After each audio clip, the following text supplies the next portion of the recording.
punks? That was my best Phil impression. Welcome back to another episode of the Pop Culture Punks podcast. What up, punks? What up, punks? This is your boy Josh, and across from me is that boy, Young Zach, I'm fat. a.k.a. Slow Shark, AKA the new Phil. a.k.a. Phil's actual brother. But yeah, Phil gave me the reins to do a very impromptu, very low-key, very low-stress. He gave you the... He did, because he's like the boss man now. He gave you the go sign. He did. We have to decide these things together now. He's like my co-boss. Because we were going to do two the day before we came up here to Land O'Lakes, because that's where the fam is for vacation, which is where Zach and I are right now. And we were going to do two the Saturday before, and I was going to schedule them. But we didn't get back from tubing on the Sugar River until like 5:30 or 6. You had too much fun. We had way too much fun. Slapping the bag. Slapping the bag. Also, which do you want to give a little insight to your crazy antics with your friends? The hilarious thing is I had no idea what slapping the bag was because I was never a part of party culture and I don't drink wine. That can't be a real thing. It is, I feel like that's an impromptu, like, want to slap the bag? Ew! Woo! Slap the bag! I feel like you're right, but at the same time, doesn't it sound just real enough that if you heard like one of your friends at like a house or something and they were joking around and they were like, dude, we're about to slap the bag. If like one smart friend came up and was like, and I'm like, that can't be real. That's not real. And my one smart friend who I know is like the encyclopedia of knowledge because I have like 4 or 5 friends like that. If one of them came up and was like, no, actually slap the bag from like 18th century European culture is yearly tradition that they did during wineskin that like does refers whatever. To the wineskin in like the springtime when they harvested the wine that they did their ceremonial slap the bag. Oi, slap a thine bag. But apparently what it is you take this is what it is because this is what I saw in action. Apparently, what I experienced. Apparently, what I experienced is slapping the bag. Is there's like box wine, which is like the cheap box of wine, and it comes in a plastic. Pretty self-explanatory. It comes in a plastic bag, and on the Sugar River, we were chucking the bag around to everybody, and people were like, "Slap the bag!" So you like pour some wine, and then you slap the bag, and you throw it into your mouth. Yes. You don't just pour it out. No, you just pour it into the lake. Pour it out for the homies. Which, I need to clarify, you did drop the bag. How many times? The bag was dropped in the river a few times. Which is gross. It is very gross. There's probably seawater. Probably seawater, fish fluids stuff. Got into that wine. Well, it's got one of those nozzle spout things, so I don't think anything like broke into the bag, but could still see. And everyone was like pouring it from a distance. They weren't doing the like 5-year-old on the bubbler thing where they put their whole face. Everyone's like leaning down into the water like. But they didn't do that. That'd be gross. So I did not slap the bag. I threw the bag. And I caught the bag, but I did not slap the bag. You didn't slap the whole weekend. You were telling us how great slapping the bag was, but you didn't. It was great. It was great from a distance with how funny it was and how into all because there were other people in the vicinity as well who wanted to slap the bag, like other groups of tubers. So we would throw the bag to them, and then they would throw us beverages and stuff to us to trade. So we would trade a slap of the bag for like another soda or something. Okay. So it was kind of fun. It was fun. So it was like drank alcohol to get another non-alcoholic drink. All right, sorry, my uncle's talking to me. He's off in the distance fixing a screen. What's up? Yeah, we're on. We're live. We're live. We look super official, don't we? Thanks. Oh. I've been We're told gonna have we people look coming awesome. in and out probably. Yeah, it's fine. And dogs coming in and out. Because we just let the doors open and let wildlife flow run free. in. Those wild dogs. So anyway, my boy, when did you get back from Japan? We keep talking about you every so often, and we're like, that boy, he's when does he come back? So when did what's he doing with his weeaboo stuff right now? Hardcore. So hard that you lived there for a year. Yeah. So nah. School was sadly the thing I was there for, but also meeting up with people too. Yeah. Okay, when did I come back? It was on a Thursday. It was like, I want to say 2 weeks ago now. Nice. On a Thursday. So, because it was July 25th. Okay. Was the day I got back. Cool. So whatever that day was. So it was 2 weeks ago? Yeah. Does that sound about That's right? yes, that is what I said. That is what I said. So, all right, so 2 weeks. So, what was your year in Japan like? I've heard bits and pieces, but I feel like you had a lot of big adventures that you did not anticipate. Big adventures is kind of an overstatement. It's more surprise meetups and Sure. surprise things that just kind of happen that were like, oh, neat. A lot of the time was spent skipping class and meeting up with people. So I'm a terrible student. Even though I had a scholarship to go there, I still was skipping class. I've got like early onset senioritis as a junior. Well, now I'm a senior in college, thankfully, but like You're like done. You're tapped out junior already. year, I had just this realization of like, why am I here? I love Japan, but like, why am I in school? If I Ugh. wasn't in school here, I could be just like doing what I wanted and Yeah. actually seeing all the places Japan has to offer, which I did. I got to visit areas around Tokyo. I got Cool. to see friends in the northern part of the main island, Sendai. Shout outs to Tom and Rosa. They had me over for Christmas, and that was lovely. But the crux or the big topic for the day Yeah. that Josh wanted me to talk about at gunpoint was my experience at the Japanese arcade. Yeah. Because I really, really got into, and I was listening back to like old episodes to kind of trace my When journey. it happened. And there was a point where like I just started talking about how I was like just getting into fighting games and being like, I see the appeal. Yeah. This is pretty cool. And that carried over into going to this arcade in this town called, I want to say it without tripping myself up, Takadano Baba is the name of the town. Mm-hmm. Try saying that 3 times fast. Takuna Baba. No. Okay. Well, Takadano Baba. so I'm going to cut you off quick because Okay, I have a yeah. clarifying question. Guide me in the my ramblings. conversation. So I'm curious. So you said that you were experiencing the excitement for fighting games, specifically fighting games like Street Fighter, Guilty Gear, things like that. Because I think like people consider Smash as a fighting game, but I think people who get into Smash don't necessarily not.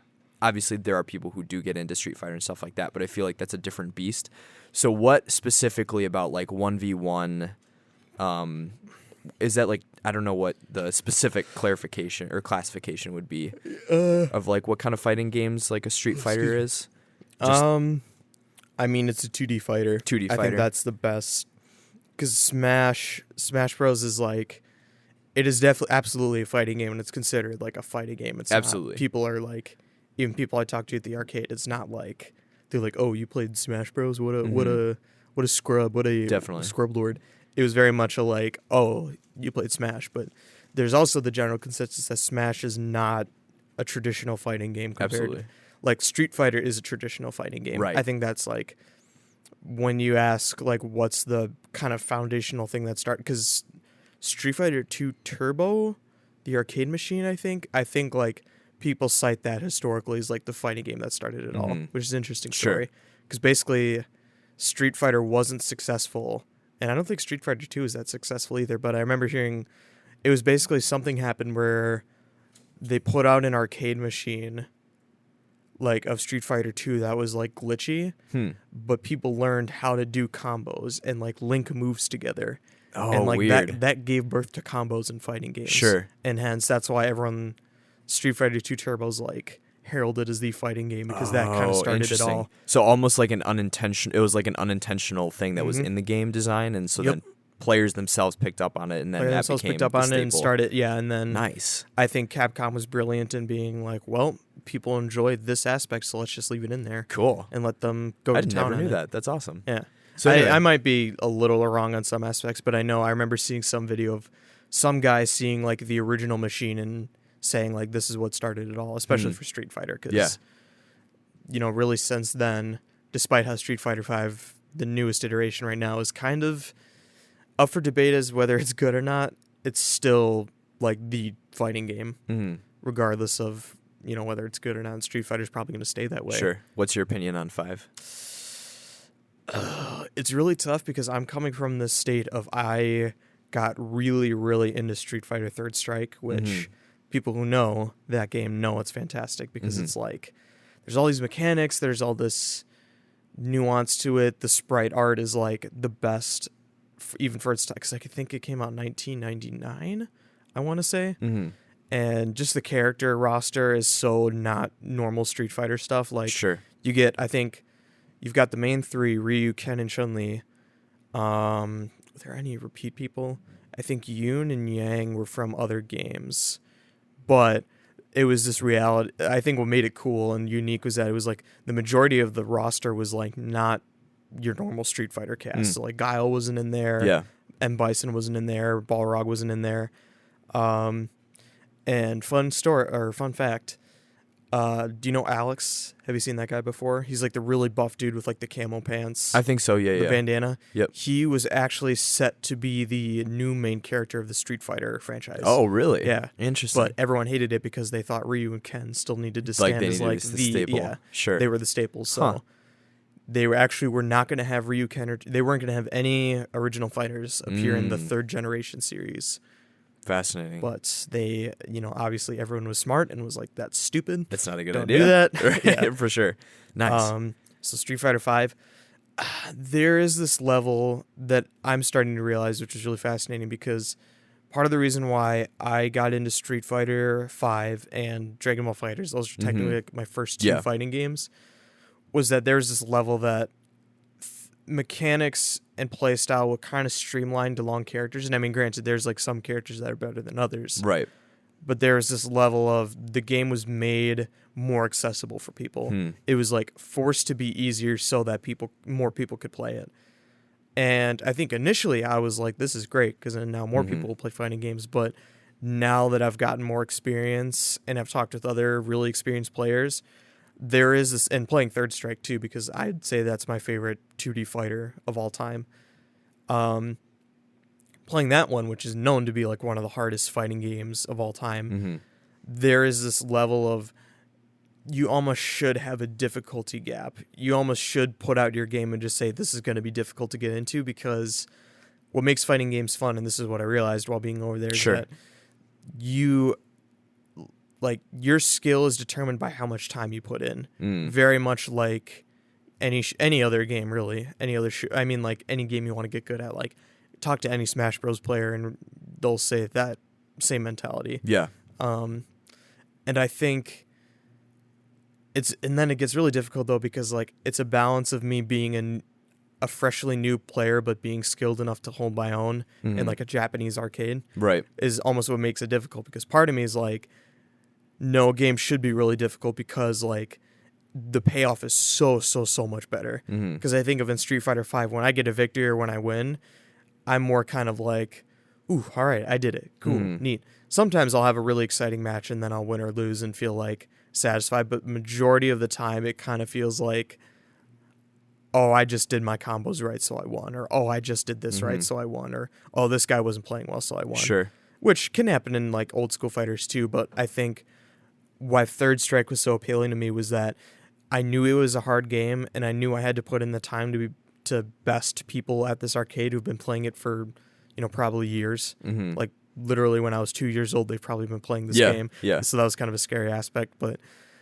when I'd win in that game, it felt this legitimately like I put in the effort and I reacted to his things. I read my opponent and did this. I did that. Whereas like I'm even watching Street Fighter V videos of pro players and it's really just a matter of like, oh, they found one opening and were able to win, versus like Street Fighter Third Strike, where it's like, no, this person had to read this opponent. He had to read this move. He had to parry this attack and did this combo and did this thing. It was like, It's so a whole battle versus like a singular flub. And like there's a battle of the minds too in Street Fighter V. Like as there's, I think in any fighting game, there's always a battle of the minds, but it just kind of feels like in Street Fighter V, it was made to give context. Street Fighter V, there was a whole debacle that I read up about that when Street Fighter V first came out, and I think it's still the case. In order to make the game easier to input combos, they put in 5 frames of lag for the game. Interesting. Which does make combos easier, but it definitely messes up when you play online, because then you have to deal with, like, let's say 5 frames of lag already in the game plus Potentially however many internet lag. yeah, Sure. plus however many. So like Street Fighter V has given me the worst matches I've ever had in fighting games because it's purely like my Wi-Fi is having a bad day or the other person is playing from across the world, and it's like just glitch mania, and there's no way to really have a fun time. Yeah, sure. So that always frustrates me. And Yeah. I don't know. I think the game mechanically is not bad because I'm trying to teach it to our younger cousin who wants to learn fighting games, and it's been fun to teach him. But it's so hard to explain without like bringing someone to a Japanese arcade and being like, okay, sit down, Experience this. and Now experience try this. this. Like a great example. I brought my friend Toby, my German friend I made he was in my Japanese class while I was over there, and we went to that same arcade, and I was like, okay, we got to play this Street Fighter Third Strike game. And he has like no context. He's played Smash Bros, but he has like no experience with fighting games. Mm-hmm. And even he was like, that was awesome. That felt cool. So, but it was hard, and it's still a hard game, but I don't know. It's really hard. I hope that answered your question. Yeah, no, it's so from what it sounds like, there's almost a level like if you were a novice and you had never played a fighting game, you wouldn't have any context to say like, oh, this is bad. Yes. It would just be like, it's just Street Fighter 5. It is That's what it is. that's very much how I saw it when Sure. I first bought it. Is it's like, okay, this is the new Street Fighter everyone's playing. I should play this. I should play it. Got it. Versus now, you've had this breadth of experience playing Third Strike. Experiencing And so many fighting so games, many other, like, because you played a little bit of Guilty Gear too, didn't you? Yep, And Guilty a Gear couple Rev other 2. things, That was the other big one. Yeah.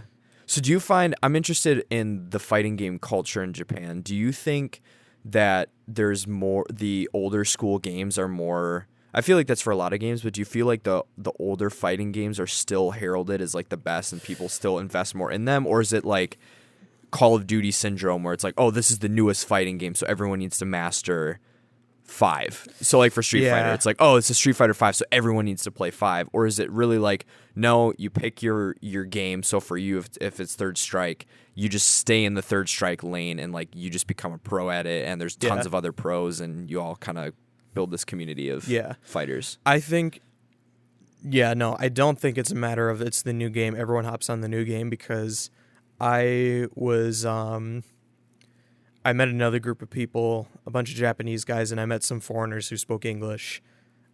These guys from America who were in Japan at the time.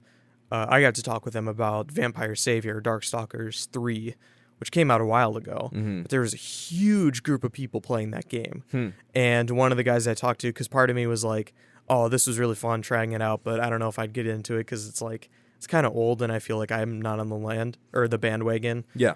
But one of the dudes was like, he's like, no, you have to play it. He's like, I just started like 6 months ago, and I absolutely love it, and I've like become a part of this community with these people and stuff. Which I was like, that's so cool that a game that came out in the late 90s is still having new players come and try to enjoy it. Yeah. So I think in Japan specifically, I think America, the general consensus is that the arcade scene is dead. Like, there's no questions about that. I even talked to like Japanese players who have been to America, and I said it's like, oh, I'm gonna miss having this because I know in America it's not the case. And they're like, yeah, arcades aren't really a thing anymore over there. Do I still sound okay? Yeah, sound great. We're working with no stands. We have no stands, So and we're just so if this doesn't sound as good or there's like more like pops, that's because this is as like gonzo as it gets. We're literally sitting across. We're we're literally those dudes from like MTV that just like grab their backpacks, sit down with mics, and they're like, all right, so are you sleeping with so and so? Is that real? Yeah. So anyway, all right. Sorry to break the flow. No, it's all good. But so I'm curious with like for you now coming back, like, are there any fighting games? Because I don't think are there any American based fighting games? Like I'm trying to, because like Capcom obviously is the dev for I would say Mortal lot of those. Kombat's a very American. Oh, that's right. Yeah, because never Mortal remembered Kombat that. is big in Japan, but it's much bigger here. Mortal Kombat's the one that I think has a bigger American audience, whereas like I see Guilty Gear as like that doesn't have a big American audience. That's a very like, but that's an American developed game. no, Arc System got Works it. did it. Got it. Okay. So it's very anime. It's one of the like heralded anime fighters. Yeah, that's what I was gonna say. I was like, that seems weird. No. Mortal that's Kombat the case, specifically, I would sure. say, because I think like American players experienced and I think Mortal Kombat had such a like presence in American pop culture too when it came out, and still. Well, that was the whole like brutal death, like the fatality. They kind of were the when that snuck forerunners in. of like, they were the forerunners of being the challenge against violence in video games and stuff like that, or just being like, Right. we're gonna kind of do what we want. And Yeah. I watched a little bit of some documentary or something, and it was really interesting because the developer was talking about, the Mortal Kombat developer, how they had this ultra violence and everyone hated it, but like they knew how the dedicated fans thought that was like an interesting aspect, so they're like, all right, let's just roll with that. Yeah. So I think that's what's cool about fighting games seeing now, and it's interesting to see where this like new generation of fighting games that's coming out will go, because the trend I see from old school fighting games that made them so cool was that they were not afraid to experiment with them and just go off the rails and be like, let's just try this and see what happens. Like, great example, I was showing Josh a video of in Blaze Blue Cross Tag Battle, they're bringing in a literally with a tank. skull on Yeah. it as a fighting game. It was the strangest character. thing I've ever seen. For a game like Blaze Yeah. Blue Cross Tag Battle is a big fighting game. Like it was, Yeah. I think it was the headliner for EVO this year. Oh, nice. I think it was that in Street Fighter, or was it Under Night in Birth? I'm not sure, but it was one of the. There was like 9 titles at EVO, just recently. That just happened like a week ago, and it was like Street Fighter 5, Under Night in Birth, Blaze Blue Cross Tag Battle, Smash Ultimate, Mortal Kombat 11, those games and stuff.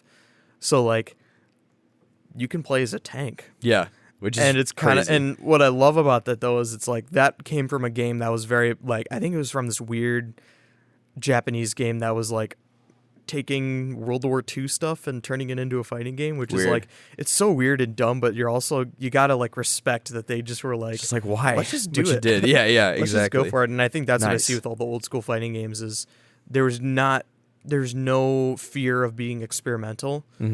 Because like even Street Fighter, like I was saying with Alex being the Yeah. new main character of the franchise, that didn't work out, but they still made the 3rd generation games. The first 2 actually weren't that good, and when Third Strike first came out, that also wasn't a huge success, and people didn't like it. But then as time came on, as it aged, very much like a fine wine, as it aged, people were appreciating the flavor and the texture, Yeah. and being like, I see why this is brilliant. I Sure. see why this is a good game. So. Nice. Cool. Well, it's interesting to hear because, I mean, I love Smash, but I would not consider myself a fighting game fan. But it's interesting to hear how much there's like a widespread of people who are invested in each of their titles. Because I think Yeah, like that's what's totally. cool about fighting games is there's so many different types that in a way it really isn't, I feel like, a first-person shooter where it's like, oh, if you've played Battlefield, you've played Call of Duty. Like, it's more or less the Yeah, same thing. Like, yeah. granted, how it plays out is kind of different, but and there's like a level I of think that's what I similarity. realized too, because I think I had actually talked about that in one of our podcasts. Sure. Like I brought up specifically why I'm enjoying the fighting game grind versus the shooter grind. Yeah. Is that in shooters, you just said it yourself, you play one, you've played them all, Mm-hmm. and it's not bad because games like Titanfall Right. totally change up movement mechanics and change up how the pace of battles and stuff, or like Overwatch, where Yeah. very different kinds of goals in mind with very unique characters with different play styles. Yeah. But there is this level of like, I am playing a shooter, and in a fighting game you're also like, I'm playing a fighting game, but there's this, I always feel like you hit a benchmark I think in shooters especially, you are relying on other people to win. If you really want to get better and rely, because like being good at a shooter, I think is not that difficult. Which sounds kind of mean, but it's like I feel like there's this level of you can get to a point where like I'm good at all shooting games because I've played all of them. Everyone. I've yeah. played every one of them. Sure. Whereas like if you played every fighting game, you're probably only going to have like 1 or 2 that you absolutely loved that you're going to be good at because you invested your time in those. And that's what I see with the friends I made too at the arcade, is that they were very much people that were dedicated to like Guilty Gear, dedicated to Vampire Savior or Darkstalkers 3, but they still were trying out the new games that were coming out, or still were excited for this or Nice. that game. Yeah. So Cool. it isn't just a level of, because I think there is this like, what I've kind of picked up on. I don't think it's absolutely the case, but it's just the feeling I have Sure. is that American arcade game players or fighting game players kind of have an elitist complex in some regard. Not all of them, because I don't want to be like, oh, every fighting game community in America is just like a bunch of dudes who think they're the best Yeah. at everything. But I kind of see my experience and I guess we can go for it. Jive in. Drive in, baby. We could dive into the whole, like, my story. This is my story. Go for it. With Mikado Arcade. So, the arcade I went to in Takadanobaba is Mikado Arcade, which is, I looked up online because I was like, I want to go to, like, a Japanese arcade. I want to go to, like, a real arcade in Japan. And but specifically, I was like, I kind of want to try, like, a fighting game arcade. And this was still at the point where, like, I was into fighting games and playing them, but not nearly as often as I am now. Yeah. And I found Mikado Arcade, and everyone on Reddit and Yahoo Answers was saying, like, this is the best one. This is, like, if you want to, like, test your power against the gods of fighting games, you go to Mikado Arcade. And nice. I was like, oh, cool. Neat. I'm feeling it. Yeah. So Dope. I went with my friend David, who was one of my good friends I made in Japan while I was there, and he became my sensei and was training me in Street Fighter V. Him and I went there and played Third Strike together, and I had this, like, awakening moment of playing on an arcade machine because I was still playing with just my PS4 controller. Right. Playing with an arcade machine and, like, hearing the loud blasting music and all the sounds and all, like, the CRT screen and just hearing the clack of the buttons and moving the joystick. I just was like, it was euphoric. I was like, this is what it means to game. Yeah. This is what it means to play fighting games. It was like this awakening, definitely, this real eye-opening, mesmerizing experience of, this is who I am now. This is who I am now. This is me, Dad. Fighting game guru. Which I actually kind of said because I told him I'm spending $200 on an arcade stick. I'm sure he was thrilled. He was like, yep, that's my boy. Well, in a very disappointed tone. But, okay, so you have this euphoric experience with David playing this fighting game at this, like, legendary arcade. And it was Third Strike. And Third Strike. So were there any other people that you met there and you got to, like, know? Like, did you ever meet any of the gods? I know what you're trying to lead to because I've told you everything already. I know. But the people haven't heard, though. The process of events was I took my German friend who I mentioned before, because I'd only went there once in the fall with my friend Dave, or maybe once or twice. I went back there with my friend Toby, my German friend, and this is when I was showing him Third Strike and stuff, and I noticed that there were people playing Guilty Gear on, like, they had a projector going, and they had the matches going on the screen. And I was kind of like, oh, I really want to try, but I know I'm going to get my butt absolutely handed to me. Like, on a platter with the trimmings, everything. Yeah. But I was like, I just want to say that I did it. I just want to say that I, like, went in a Japanese arcade and tried to fight someone else. Because every other time I'd went there, it was playing with a friend, so it didn't really feel like not much was at stake. So one guy I played against, for Guilty Gear players who know these characters, I play. Oh, my voice! I haven't talked this much in a while, so, like, my voice. Every time we go on the podcast and I talk for a long period of time, I'm always like, I hear myself, and I was on the podcast. I was in the arcade playing fighting games. Okay, so bear with me, people. You're doing great. Thank you. You betcha. I just appreciate you encouraging me so much. That's what happens when Phil's not here. Phil would like, be reining in, being like, all right, okay, stop it now. So one guy I played against, he was a Nage player, and I play as Baiken in Guilty Gear. Guilty Gear Xrd Rev 2 was the title. Wonderful, beautiful Japanese long titles. Nice. Got utterly destroyed, but I wanted to be not really courteous, but it more was just me wanting to befriend more people there. And also kind of flex my Japanese, because, like, my goal being in Japan for academic reasons, or more like I want to live there in the future, and I've said that before on the podcast, but, like, I really wanted to make more Japanese friends so that when I go back to live there long term, I have those people community to go to. Yeah, I have this community to go to and these people to meet up with. So I was like, I'm just gonna, make friends or start conversation with this one dude. Thanked him for the match. This is all in Japanese, mind you. So some conversations are a little difficult sometimes, but thanked him for the match. he was very nice about it. Said good game. I kind of was like asking for advice, even though I probably wouldn't understand what he was telling me because saying all these other fighting game terms in Japanese that I don't know. But gave me good advice. We joked around. We asked why we play the characters we play, and he made fun of me because Baiken is a part in the Crassness Big Boob Samurai. She's really cool because she's got one arm and all these fancy doodads that are cool. Not those doodads, other fancy doodads. Keep it clean here. Sorry. Anyway. Sorry. So sorry to the people that were like, oh, how rude. The B word. Anyway. The B word. The number 4 B word. Oh, gosh. Okay, so he's teasing you about playing this teasing me about playing that character. And I was kind of a little flustered. I was like, no, being my good Christian boy self. I had to defend my choice. My choice, my choice in character. And we joked around about that, and eventually just kind of was like, this is a cool guy. I want to meet up with him again. So I was like, hey, do you come, like, when do you come here to play? I'd love to, like, rematch you again or something, or, hang out. He's like, oh, I come every, like, Tuesday or every Thursday and stuff. I was like, cool, sweet. So, so everyone at the arcade, I'll preface this, everyone at the arcade goes by their fighter name or their tag name. Almost like their gamer tag. Yeah, It'd be like if your they know their tag real was... names. Cause this guy told me my friend Fab's real name, but his name is Gonzaburo. That's his gamer tag, and that's how that's what you call him. What I called him and how other people talk to him too. Yeah. I met up with him, it was a week or 2 weeks later at Mikado, and I had actually like gotten the drive. I was like, cool, I have a friend in Guilty Gear. I'm going to try playing this game and getting better at it so that I can like play with him and other people.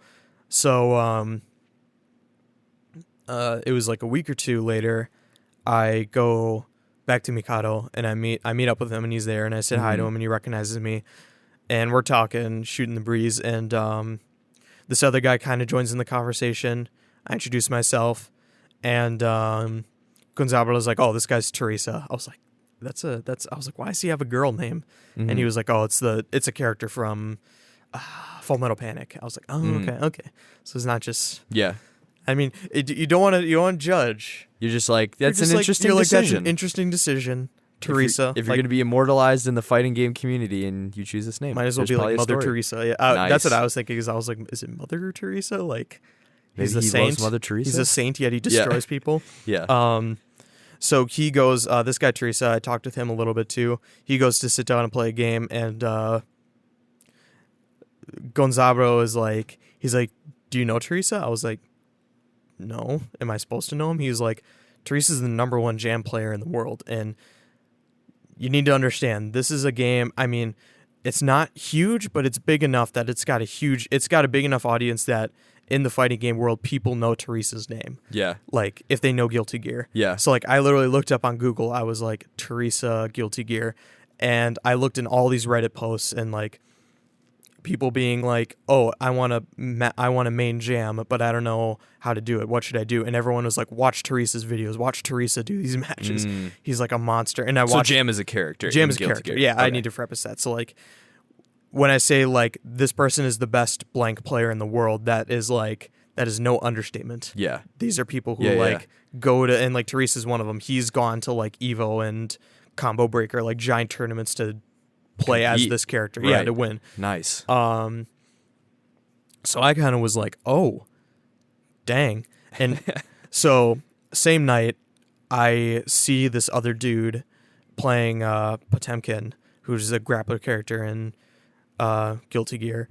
And I know from watching videos that Baiken is the worst matchup for Potemkin. So, like, I'm at a disadvantage, but I kind of was like, I'm feeling confident. So I sat down. Yeah. Got destroyed even harder than I did when I fought the guy Gonzaburo, and I kind of was just like, whatever. But I thanked that dude for the match, and I go back to Gonzaburo, and he's like, do you know who that guy is?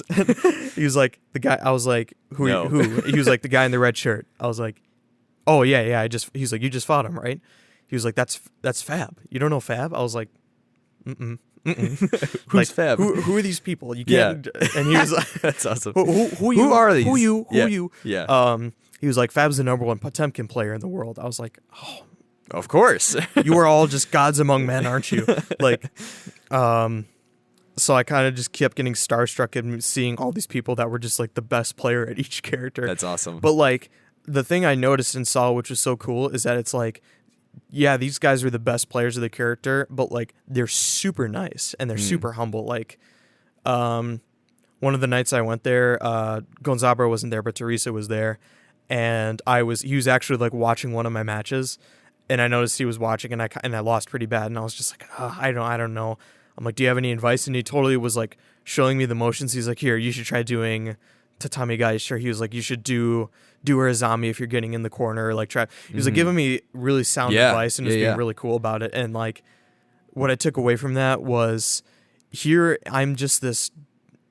I mean, granted, I think, and this is the thing I want to preface too, if I didn't have the Japanese speaking ability, this probably wouldn't have happened. Right. Because I don't want this to get into someone's head of like, oh, if I go to a Japanese arcade, I can meet all these guys too. There was a level of like, I didn't go in knowing who they were, but I also could speak to them. Right. And have conversation. Yeah. So that was like, I think the immediate leg up, because if I couldn't speak Japanese, I wouldn't have never started conversation with them. So,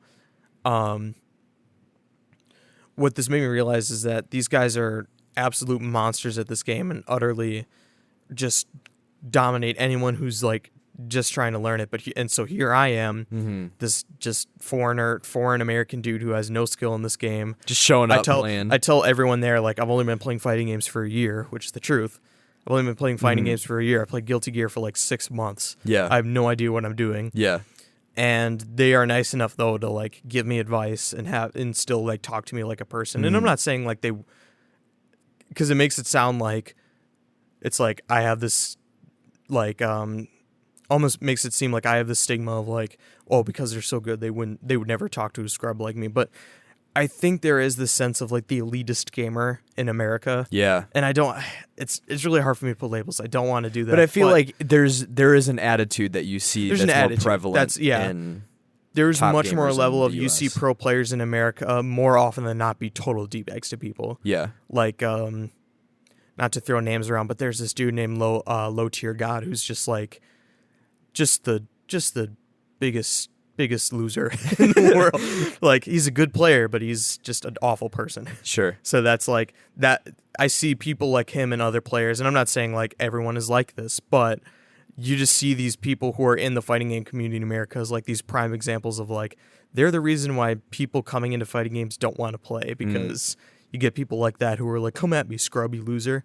And there's people like that in Japan too, more often than not. I don't want to be like Japan's like everyone's perfect and everyone is hugging each other after a match. Yeah. But it's cool to hear though that you almost had like, you maybe had the extreme experience, or at least the vision of the extreme experience on the other end where people are really nasty, but now you're here experiencing the other to like balance you out, where you're like, it's common knowledge that pro players in Japan are good people. Yeah. I think that's something that I've seen is like people say that like, oh, I've met Daigo before and he's a really down to earth, cool dude, or like, awesome. I've even, and like another guy I was talking to at the arcade also met Fab and Teresa and Gonzabro and was like, oh yeah, they're really cool guys. It's just, I don't like this game anymore, and I'm not playing. I'm not playing it. Right. So just meeting these guys and just the relationships I had with them were really cool. Like it was always just like we'd talk about stuff and joke around about stuff. We'd talk about new fighting games that were coming out and I'd ask them what they thought about it or what they think. One of the cool like fighting game relationships I had is with Fab, probably Potemkin player, because he is like, I looked on him and Teresa are like super high up on the list, but that's not to say Gonzaburo isn't good. Yeah. Because I went out for dinner one time with Fab and Teresa and they were talking about Gonzaburo and I was like, so is Gonzaburo like, he doesn't go to like big tournaments, but is he like a good player? And Teresa's like, he's so good. It's ridiculous. He's ridiculous. That's he's hilarious. ridiculous. So it's like, just because he doesn't compete in big tournaments doesn't mean he's not a good player. He's just one of those people. Maybe more local. Yeah. With Fab, I would consistently try to match. And I think that's what I appreciate about him, because when I first met him, he was kind of the stoic, quiet dude. So I kind of was like, I'm a little nervous, like asking him to fight. But I would always try to challenge him and stuff, and he would give me advice. And I remember one of the most like empowering moments I had was when I'd been training for a bit at home, and then I went to play him, and I still lost. But like he had to start his tournament, but he was like, "You've definitely gotten better from before." I was like, "Yes, yeah, validation From like the ultimate person. from the too. ultimate person." Yeah. Nice. And it was like that with a lot of other people too. Like there was another guy who I kept rematching, and we talked about what I could improve on or how the other person did well. Yeah. We would all just joke around about different players and stuff, and they would throw shade at each other when they'd win or lose, and that was Nice. fun just seeing them do that. It was such a wholesome, cool community. Yeah. I think that's what I took away from it, is that, and that's why I was honestly like sad to leave Japan. That was one of the biggest things, is that I as a scrub player was able to like be a part of this community of dudes who, because all of them were actually telling me like, they were like, there's like intermediate and beginner level tournaments on Thursdays. I was like, I have class on Thursdays, I can't make it. Dang it, school. No, actually, part of me made it as an excuse because I think I could have made it to those, but Yeah. I was like having such a good time with them. Yeah, I you didn't don't really, wanna- I didn't yeah. really care that I was losing so much. Yeah. So that was a big part. That was a big part of me, Definitely. just like being like, I can't make it to those actually. Yeah. And I also said too, I even told them, and they thought that it was an interesting perspective. But I said how it's like, I almost prefer fighting people that are way better than me, because I think when I fight someone who's on my level and I lose, I get this feeling of like I should have done better, or like I'm not good enough at this game. I thought I was better at this, but this person who on the same level as me beat me. And that's not all the time. Like there are some Right. matches where it's like perfectly even and it just feels this like intense battle of who's going to win. But I feel like when I fight a better player, I can get this goal in my mind of like, okay, if I can get one round on him, I'll feel happy. Okay, if I can get this one combo on this person, I'll feel happy. So Sure. it's like lower stakes in lower a way. lower Yeah. stakes, yeah. Got it. Versus like I'm not looking to beat them because Sure. I know I'm not going to win. Yeah. But if I have a personal goal of like, if I can pull this combo off, I've been practicing for weeks Yeah. on Fab or on Teresa, Yeah. then I'll feel better about myself. Awesome. But Cool. yeah, they were just a really cool group of people. Well, I'm sure knowing you as well, that was probably the ultimate life experience to not Totally. to like to go to this country that you've had this like feeling and this calling to go to since high school, and then you're meeting and becoming best friends with this group that is exactly aligned with your interest in Right. gaming and, Yeah. and stuff like that, to then practice the language that you've spent 3 or 4 Yeah, years it was really learning. just in a culmination of passions. Yeah. I think is what made that such a great Yeah. experience, because I remember our mom and dad were kind of joking, being like, "Oh, you're going, you're not doing your homework, but you're going to the arcade." It's like, I'm playing the fighting games and stuff, but like I had days where I'd go and I didn't see my friends there, and I kind of would feel like, oh, I'll just go home early today because they're not here. Right. It really was for the people that were there. Yeah. Like playing the fighting games was a big part of it, and that's like I'm saying now, it's what helped me have a passion for it. But there was that reality of the people I was meeting and the people I was playing with Sure. that made it a great experience. Yeah. Awesome. I don't have my card with me, but I don't know how you want to do this on time. We're at like 45, so we're pretty dang. much We went. Yeah. We kind of went into this expecting it not to be. You were like, oh, we're gonna have to drag this out. Yeah, we're but just like, so I went to Japan, and while I was Yeah. there, I played some games. I played some games. The end. And it's funny too because there's a lot of other stories that happened in Japan. I can't think of anything. We'll have to do a part 2 of all your. We'll do your like a part, adventures. yeah. Or what we could do is next time we're with Phil, I'll give like a brief summation or Yeah. share some highlights, and then we can jump Definitely. in That because sounds Phil good. will want to know. Yeah. Um, So do you have like a closing thought on I this do have story? a Because I have closing one thought. more I have question a- I want to ask you that's in a different, different direction. yeah, I'll close out my Sure. my arcade game story arc. Yeah. With the last time I went there, which was like honestly, I was sad to leave, but I knew I'd be back in Japan. There's 2 times that I got really emotional, like leaving like having one last meetup with a friend, and one of them was with my friend Gonzaburo at Yeah. the arcade. So I went there my last time. He was the only one there, which I still need to see if I can message Teresa and Fab. But Gonzaburo was the only one there that day. Oh, jeez, my God.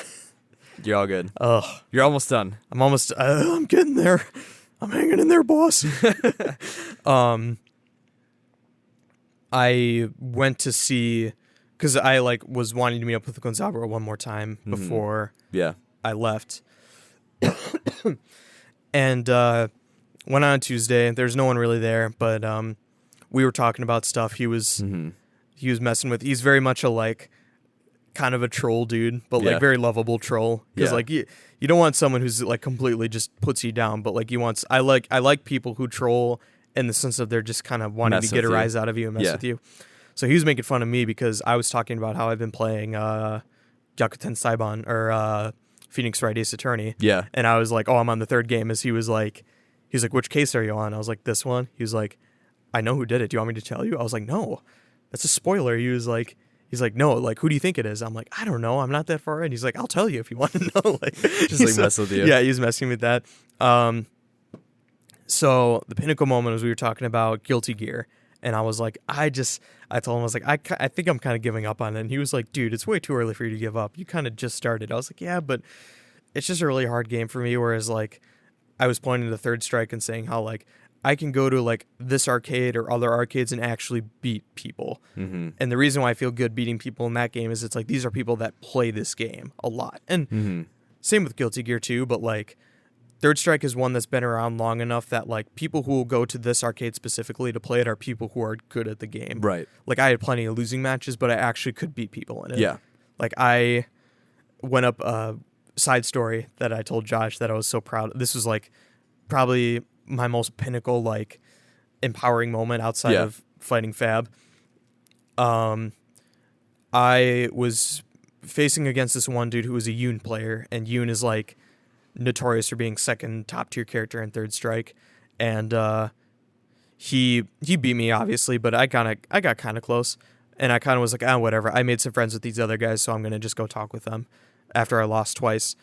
And while I'm talking with them, I look over and I'm like kind of in the peripheral vision watching the dude, the Yoon player who I was fighting, play other people, and I kept talking with him, but then I turn and I see the guy who was playing Yoon, who beat me, kind of go, like, angrily grab his stuff, get up, and walk out of his cabinet. And I kind of lean over. I'm like, oh, did someone lose? Someone take a big L? Yeah. And it's this guy who's playing Akuma, and Akuma is scary because he's very bad defense and health, but he does a lot of damage. So that's the character that he was going up against, and seemed like he lost in a very frustrated manner. So I kind of was like, I'm gonna give it a shot. I throw in my coins, I get my coins, I sit down at the cabinet. I lose a bunch of matches, but then a miracle happens. And one of these combos I was trying to pull off, I kept messing up on, and then he kept beating me. But then I finally got the motion down for it, and I got a perfect KO. Oof. On this dude who clearly has much more skill than me. Yeah. So I was just like, like ready to rip my shirt off and just scream into the air. Yeah. America! And I mean, like, he still beat me in that match, but it was like, I got a perfect. Like you were saying earlier, that was like one of those benchmarks that it wasn't necessarily winning the whole thing. Well, but and it was the thing too is like, skill. and it was the thing of like, my feeling was like, as long as I can get one match out of this dude, which I did, but like, I had so much fun fighting him that I was like, I'm going to keep going. And that's like, awesome. I did not expect to get it perfect because like, I think winning a match is like a good feeling too, but that was one where you're like, you read that dude's moves, you reacted perfectly, you beat him perfectly. So I was like, but then he immediately destroyed. Like I went in getting that perfect, being like, okay, he's gonna utterly destroy me, and he did. Yeah. So, but to round out the night, I beat him into I beat the guy. Nice. I took a win, and that was like the most satisfying I'd ever felt. Awesome. Even when we play Smash Bros, I always feel good winning, but that was one where it was like I played a dude who clearly had way more skill than I did, but I reacted this way. I read his moves. I did this thing, and I got to win. Yeah. And I was like, yes. Nice. Yes. Sorry. Awesome. So that was a great feeling. Yeah. So going off of that feeling I had from that, I told Gonzalo, and I was like, I think like I never won in Guilty Gear, and I played Guilty Gear way more than I did Third Strike. Yeah. And so I told him, I was like, Third Strike's a game where like I can actually win and I could actually beat people. And Gonzalo kind of gives me a sly look, and he's like, you do remember that one time I beat you, right? I was like, yeah, because we did play each other one time, and he totally beat me as Ken. And so I was like, yeah, I remember, but I think I've gotten better. And he's kind of like, okay. And he's like, so could you beat me in that game? He's like, could you beat me right now? I was like, it was really hard for me because I try to be as humble as like I'm the humblest person alive, granted. But like, of course, there is a legit for me. Like, I don't like telling people I'm gonna beat them because Yeah. I'm not really a competitive person unless Yeah. I'm like in the heat of the game. right. So I was like, it was kind of hard, but then I kind of was like, I think I can. I think I could do it. And Yeah. he was like, okay. He's like, we'll do a match. He's like, but if you lose, you have to commit seppuku, which is like, which is Japan's joke for like, you gotta commit, like, Kill yourself. kill yourself. Yeah. Yeah. Kill yourself in real IRL. Like, yeah. it's, well, because it, like, seppuku is Japan old school term for when samurai did something dishonorable or lost dishonorably, they'd stab Yeah. themselves with the sword.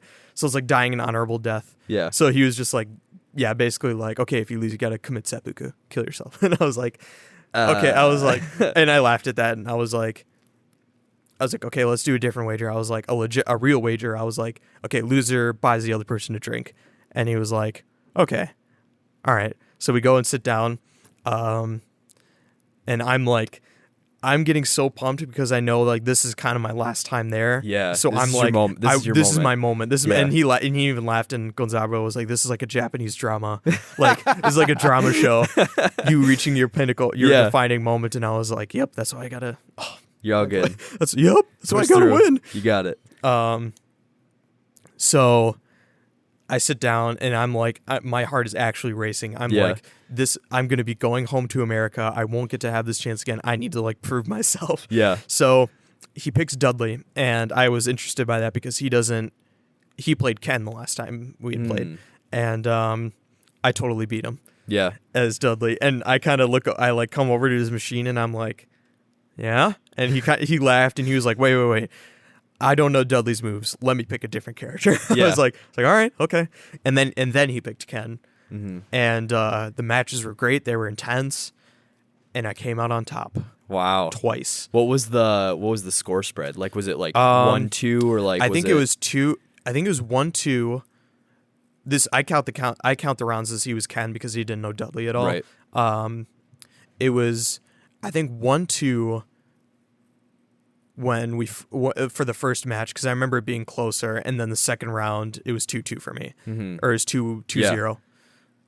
And I kind of came over at him and I was like, "Didn't I tell you?" In Japanese, I was like, "Itta desho, ore no katsu da." And he just was like, and he just like laughed and was like, he laughed, and he was a really good sport about it. He laughed and was like, "All right, come on, That's fun. go to the vending machine." Yeah. And like, I need to preface this too, like he sees himself as not good at Third Strike, but like he's been playing fighting games way longer than I have. Yeah. And he's probably played Third Strike more than I have because he played it when it came out. Yeah. So like he was not just like this kind of like scrappy player at it. It was like he probably knew the game better than I did. Yeah. But like I just had a fresher experience with it and was Sure. practicing it more. So Mhm. that's why I came out on top. But bought drinks, celebrated. And he, like, we were kind of parting ways and saying our goodbyes or whatever. And he's like, okay, I'm going to give you a little gift. And he pulls out this like, kind of like holographic card from this. In Japan, they kind of have, you know, we get like booster packs, Pokemon cards and stuff. Yeah. They kind of had this thing with like, you could get chocolate candy or like these wafer cookies, but they like come with like collectible cards. Yeah. And so from this chocolate thing, he had this card that was like, well, he was like, this is worth like $200, this card. And he was like, and then he checked his phone later. He's like, oh wait, it's $4. But he's like, it's That's still a funny. rare card. And Yeah. he's like, I'm going to give this to you. I was like, no, don't. I was like, don't do that. I like, we'll face each other again. He's like, no, you don't get it. He's like, I want you to take the card, but you're going to come back to Japan, right? I was like, yeah, definitely. He's like, all right, you're going to come back here and we're going to fight again. And once I get my win on you, you're going to give it back to me. Mm. And I was like, okay. But it was kind of hard to understand because he speaks very fast Japanese, but it was along those lines of like, once we meet up again and play whatever fighting game that we decide on, like, you know, you can give it back to me then. So Yeah. it's this memento that I still have in my wallet right now. Like, and I remember like we parted ways at the station and I didn't cry, but I just felt sad. I felt sad. it was just such a heartwarming feeling of here's this dude who, I befriended and we had a good time. We didn't have any deep talks, obviously, but like we just played fighting games. I just happened to meet him at this arcade. I just happened to like tell him good match after he'd utterly destroyed me in a Guilty Gear game. Yeah. A Guilty Gear match.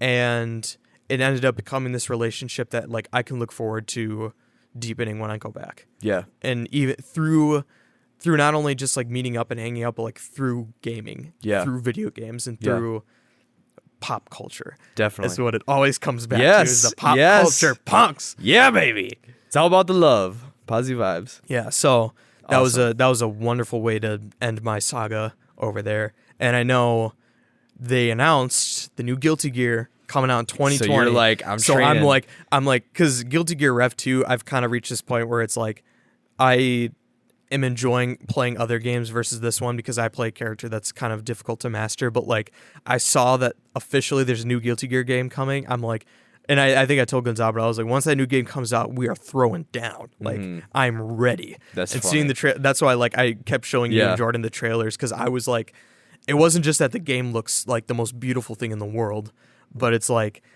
this is my chance. Like, I'm ready because I feel like I've gained this knowledge of fighting games. I've gained these things, and Guilty Gear especially I loved a lot, but I just couldn't get over the gap of the super pro players. Yeah. But now like this new one comes out, it's like, get ready, world. Here I come. That boy Young Zach's coming for you. Yeah. That's awesome. Well, we're hitting the hour mark, but I feel like that's like the perfect way to end because I feel like I've heard the little bits of the stories that you've told, but I feel that that's such a cool memory. Absolutely. Because like I feel, and it's funny because I feel like I remember talking to other friends who studied abroad and they like, oh, I like saw this building and I saw this like whatever. We went and like tried this food, but I think it's so cool to hear a friendship that blossomed out of a shared love for like what we all love doing the podcast and like pop culture and like how because of that now you have this token to like go back and like it's like this little trophy between you and this friend that you made. Right. I feel like that's such a deep it's more than just a friend, like I made an acquaintance story, like that's like a friend story. And that happened with so many other people too. Like my friend David, this other guy I met at a cafe that worked next door named Hiro, who I befriended through just like talking about coffee. Yeah. And that became a whole, like I went to see his band play and got his CD. Like that's another, that's like awesome. a memento, like a trophy, not trophy because I didn't beat But these like little things to these like little capture. things to like, hold on to because I feel like what made that experience so valuable because I think the teachers knew that I was skipping class and not doing super hot. So they kind of were like, are you enjoying your time here? And I was like, yeah, I actually really am. Like, I wasn't trying to throw shade at them, even though like I have a lot of stuff to say about that school. I won't say the school that I went to, but there were things that I enjoyed at that school, but just the element of like I was doing so much more and learning so much Japanese and having so much better experiences because I wasn't prioritizing school and being able to like I'd almost rather walk away with like 3 or 4 Fs and fail university than having to give up those memories I have. Sure. And those friends I made. Yeah. Because it's so secondary compared to like where I know God is calling me back there in the future. And these are people that I want to just cultivate a relationship with and just have a good time with. And awesome. Yeah. It is sad to hear too that I think there were even people in my class too that like weren't having a good time in Japan because they were letting school bog them down, or they were like, I don't have enough confidence in my language skill to make friends like that, or befriend people like that, which really hurt me and I felt bad about. But I want to be. I'm still sympathetic towards them, but I also need to remember that like I need to value the experiences I had. And this was your journey. And this is what you experienced. So exactly. Awesome. Cool. Well, I think we'll turn it off from there. Oh, good. But I'm ready. You're like ready to go. Every other time I talk, I'm feeling the like. And that was way longer. That we were like, oh, we're gonna have to fight through this one. But no, that was all natural. So cool. Last tidbit to everyone: check out all your pop culture punk needs at popculturepunks.com. Also, I'm really sorry about all the P's and the B's and all the pops that you're probably gonna hear this episode, and all those. I saw my wife sneaking around here taking photos, so you'll see that this is a very low budget setup, to say the least. But yeah, as a reminder, popcultureplunks.com. Phil just posted another recent blog post. He and I were both just kind of talking about music and us going through phases that we never thought we'd be going through at this stage in life. There will be some new articles and blog posts going up in the weeks to come. That boy Young Zach is back, so he will probably be joining us for some future discussions. One of which, hopefully, either at the end of the month or in September, will be Evangelion, which that will be spicy. That'll be a rowdy, fun, rootin' tootin' good time. That'll be spicy. So looking forward to that. But until then, thanks for listening, and we will catch you on the next one. But until then, we bid you a fond cowabunga.